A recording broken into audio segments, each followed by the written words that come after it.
God have mercy upon us. Ni nini kinawachekesha sasa? Jamani. Yaani watu tusipite sasa. Jamani, kwani kuna mtu amecheka hapa rafiki? Mimi sijacheka. Mjacheka wakati mmecheka kabisa. Bwana usitubadilishe sauti. Kwa hiyo tusicheke au? Mimi nimeona mimi sijacheka. Sijaona mtu yote. Yaani kwanza hata kama umecheka, kwa hiyo tusicheke.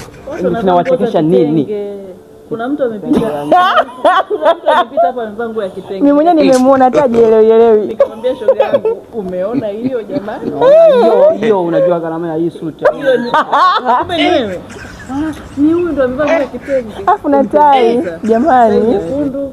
Sema uko smart. Mama bwana kweli nyinyi mnacheka wanaume mnacheka wanaume wote. Huko nyumba ina kibanda wazi. Hebu njoo kwanza uko unasemaje? Ina kinini? Kibanda wazi. Ukimwona mtu wa maana kumbe vituko kumbe ana kibanda wazi nyuma.